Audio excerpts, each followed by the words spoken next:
India will be the third largest economy soon. 1,00,000 रुपए bank account में हम दे देंगे। दिल्ली के अंदर हमने बिजली मुफ्त कर दी। India's GDP grew at 7.8%. For the entire financial year, the growth rate stood at 8.2%.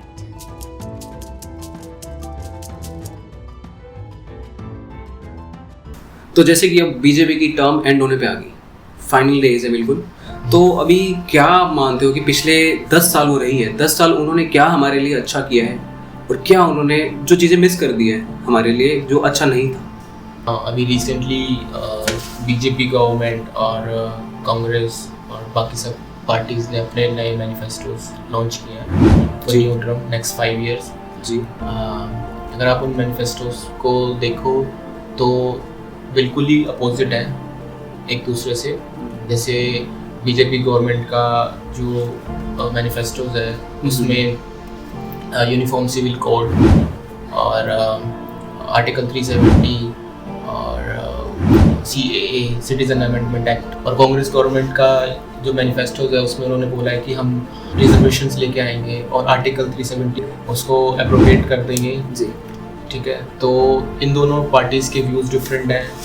Congress parties का मैं मानता हूँ कि थोड़ा माइनॉरिटी को लेके थोड़ा ज़्यादा एंगल है और इकोनॉमिक डेवलपमेंट के बारे में उन्होंने ज़्यादा बात नहीं की है। बीजेपी का मैनिफेस्टोज है, उन्होंने बोला है कि हम इतनी चीज़ें नेक्स्ट 5 year में करेंगे। मेरा सिर्फ एक चीज़ को कि जब तक कांग्रेस थी आज से 10 साल पहले तक उसमें इन्फ्लेशन रेट बहुत स्लो था और अभी आप देखेंगे कि आप कुछ भी आप किसी चीज़ का प्राइस उठा लीजिए, हर चीज़ बहुत महंगी हुई पड़ी है।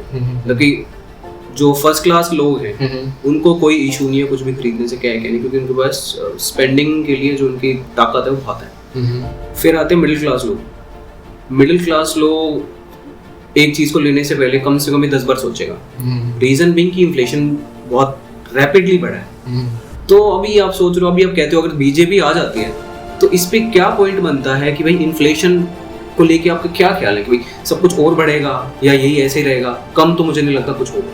तो हम सबसे पहले इन्फ्लेशन को समझते हैं। जब भी किसी कंट्री की डेवलपमेंट होती है तो इन्फ्लेशन बढ़ता है। ठीक है, आप ये नहीं बोल सकते कि हाइपर इन्फ्लेशन है। हाइपर इन्फ्लेशन बनाई से व्हाट इज़ हाइपर इन्फ्लेशन? जो हमारा जो इन्फ्लेशन रेट है या महंगाई दर है वो मोर देन 26% से ग्रो कर रहा है।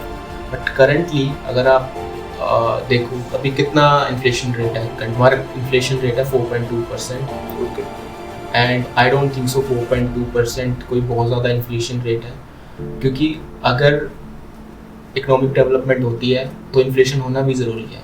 बिकॉज अगर आप RBI की मॉनेटरी पॉलिसीज़ को देखो तो वो चाहे तो इन्फ्लेशंस को एडजस्ट कर सकती है। बट अभी क्या है कि इन्फ्लेशन हमारे कंट्रोल में है, क्योंकि हम वो भी नहीं चाहते कि डिफ्लेशन की सिचुएशन हो तो हमारी ग्रोथ रेट रुक जाएगी। तो RBI हमेशा बैलेंस करने की कोशिश करती है कि ज़्यादा डिफ्लेशन भी ना हो और इन्फ्लेशन एक्सीड भी ना हो।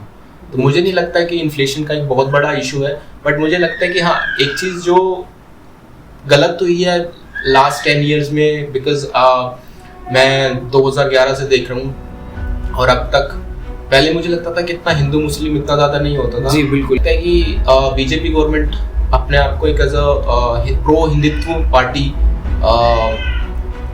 प्रेजेंट कर रही है। आई डोंट नो वो एक किस एंगल तक सोच रही है, बट मुझे लगता है कि हिंदू मुस्लिम ये देख के मुझे थोड़ा सा दुख भी लगता है कि पिछले कुछ 10 सालों में हिंदू मुस्लिम बहुत बड़ा है।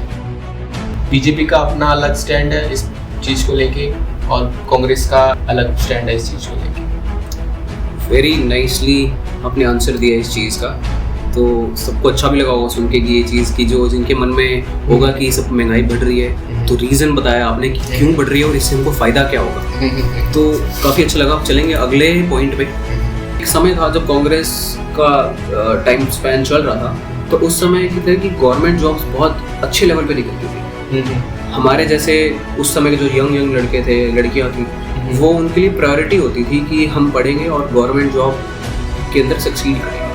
मगर अभी पिछले 10 साल में आप देखो, अगर आप चाहे इसका डाटा उठा के देख लीजिए कि इतनी गवर्नमेंट जॉब्स नहीं आई हैं और जो आई भी हैं, जिनके बच्चों ने एग्जाम्स भी दिए हैं, जो क्लियर थे नहीं थे क्या, उनके रिजल्ट्स में बहुत लंबा टाइम से तो अभी क्या है कि इस चीज को लेके क्या लोग खुश हैं, मुझे नहीं।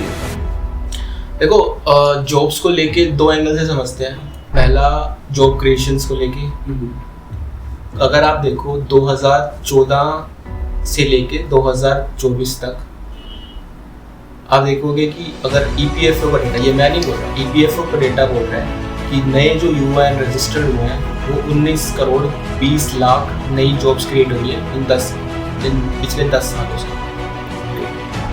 और अगर आप देखो कि 2004 से 2014 जब कांग्रेस की गवर्नमेंट थी, उस टाइम सिर्फ इन 10 सालों में 8.22 करोड़ न्यू जॉब्स क्रिएट हुई, यानी मोर देन 200% जॉब ग्रोथ हुई है ड्यूरिंग बीजेपी गवर्नमेंट। तो मुझे नहीं लगता कि जॉब क्रिएशन का इतना बड़ा इशू है।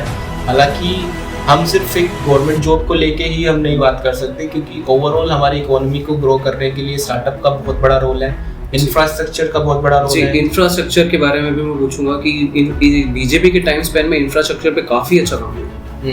ये इतना काम नहीं हुआ था कांग्रेस में जितना काम बीजेपी ने किया।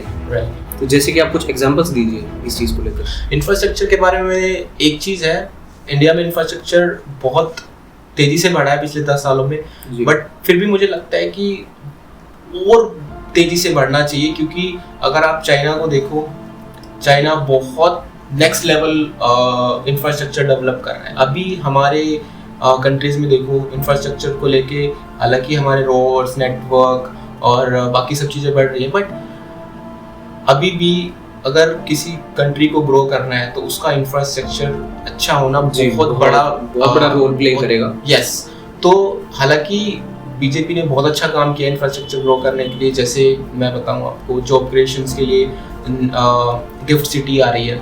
गिफ्ट सिटी एक बहुत बड़ा जो गुजरात मॉडल है, वाइब्रेंट गुजरात जिसको बोला जाता है, तो गिफ्ट सिटी एक बहुत बड़ा प्रोजेक्ट है जिससे बहुत जॉब्स क्रिएट होंगी। आपका रोड नेटवर्क अभी करंटली यूएसए के बाद सबसे बड़ा रोड नेटवर्क हमारा इंडिया में है जी। उसके अलावा आप देखो तो नए नए hospitals, IIMs, AIIMS, IITs increase हुए हैं ड्यूरिंग लास्ट 10 ईयर्स। तो ये बहुत बड़ा फैक्टर था इंफ्रास्ट्रक्चर डेवलपमेंट, बिकॉज अगर एजुकेशन और हेल्थ केयर अच्छा होगा तो हमारी कंट्री ऑलरेडी ग्रो करेगी। दूसरा, ईज ऑफ डूइंग बिजनेस। अगर आप चाहते हो कि आप बाहर की कंट्रीज या विदेशों से लोग अपने यहाँ जॉब करने आए या नया प्लांट लगाए, तो आपको उनको एक better infrastructure, connectivity, road transport, railway network, shipment, ये सब चीज़ों को आपको फैसिलिटी देनी पड़ेगी। अदरवाइज यहाँ पे उस लेवल पे जॉब क्रिएट नहीं हो सकती। और स्टार्टअप का इंक्रीज होना, पिछले कुछ सालों में 70,000 नए स्टार्टअप रजिस्टर्ड हुए हैं। हालांकि डेवलप कंट्री के कंपैरेटिवली इतना ज़्यादा नहीं है ये, बट अगर हमें ग्रो करना है, मैं आपको एक छोटा सा एग्जांपल देता हूँ। अभी इंडिया 5वीं सबसे बड़ी इकोनॉमी है बाय जीडीपी। पहले पे कौन है? पहले पे of course it's USA, United state of America. दूसरे पे चाइना, यस। तीसरे पे जर्मनी, चौथे पे जापान, पांचवें पे इंडिया। और हमने अभी यूके को बीट किया है इन टर्म्स ऑफ इकोनॉमी जी। हम 6th पे थे, हमने बीट करके 5th पे आ गए। बट अब अगर आप इन कंट्रीज की जीडीपी का गैप देखोगे ना तो बहुत बड़ा है। अगर चाइना की जीडीपी अप्रोक्सीमेटली $20 ट्रिलियन की है, इंडिया की 4 trillion. You see the gap. और 16 ट्रिलियन का उसको कवर करने के लिए आई थिंक मुझे लगता है बहुत साल लग जाएंगे। मुझे लगता है अगले 50 साल एटलीस्ट हमें लगेंगे कि हम यूएस को बीट कर पाएं। चाइना को फिर भी बीट नहीं कर पाएंगे। हालांकि चाइना बहुत जल्दी यूनाइटेड स्टेट अमेरिका को बीट कर देगा बाय 2030। ये मेरा नहीं, हार्वर्ड यूनिवर्सिटीज़ और बहुत सारी कंट्रीज़ का डेटा है, वो सजेस्ट करता है कि China will be the largest economy in the world after 2030। और मुझे लगता है कि इंडिया बीट कर देगा, यूएसए को बीट कर देगा in terms of economy, but still long way to go. तो मैं ये कहना चाहता कि हमने जिस कंट्री को बीट किया है इन टर्म्स ऑफ जीडीपी, यूके, हमने यूके को बीट किया है 2022 में आई गेस। बहुत इतना हमारे लिए इतना ग्रेटफुल मोमेंट था कि जिन गोरों ने हम पे राज किया उनसे हम आगे निकल गए, Right, जो कि right, हमें 200 साल तक हमारा सब कुछ लेके निकल गए यहाँ से, और अब हम उनसे एक स्टेप ऊपर हैं। Right in terms of overall GDP. But इसको अगर आप डिफरेंट एंगल से समझने की कोशिश करोगे ना, तो हमने ओवरऑल जीडीपी लेवल पे यूके को बीट किया, बट अगर आप पर कैपिटल जीडीपी की बात करें, इंडिया बहुत पीछे है वहाँ पे। क्योंकि रीजन मैं थोड़ा इसमें चाहूँगा कि क्या ये चीज़ पीछे हम इसलिए है कि हमारी पॉपुलेशन बहुत ज़्यादा है। Of course that is, I think population का होना एक पॉजिटिव फैक्टर भी होता है। अगर आप चाइना की बात करें, चाइना ने अपनी पॉपुलेशन को, यंग पॉपुलेशन को बहुत अच्छे से यूज़ किया, इंडिया के पास बहुत अच्छी अपॉर्चुनिटीज़ है। सो आई डोंट थिंक सो वो एक फैक्टर है। बट हाँ, अगर आप ओवरऑल जीडीपी भी देखो तो ऑफ कोर्स हमने बीट किया यूके को। बट अगर आप रिलेटिव जीडीपी की बात करें, पर कैपिटल जीडीपी की बात करें, UK stand at $45,000 and India stand at, any guess? Let me guess, $5,000. You are still not close. It's less than half.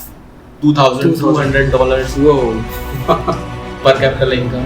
So see the gap. So it's a good moment for us that we beat UK in terms of per capita, but not in terms of per capita, but overall GDP. But per capita में हम बहुत पीछे हैं। लेकिन अगर पर capital में हम आगे बढ़े तो फिर असली जो हमारी ग्रोथ होगी वो वही काउंट होगी।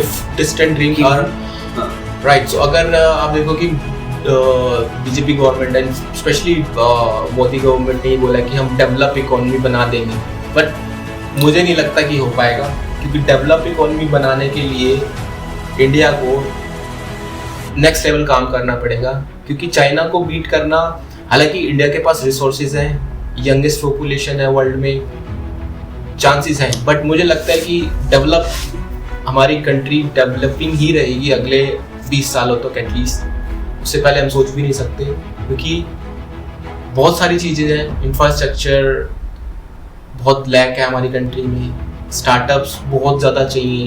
नेक्स्ट आई वुड से कि बहुत स्ट्रॉन्गली गवर्नमेंट को काम करना पड़ेगा इन सब चीज़ों को लेके, फॉरेन पॉलिसीज़ को लेके, आरबीआई को, बैंकिंग सिस्टम्स को बहुत स्ट्रॉन्ग करना पड़ेगा।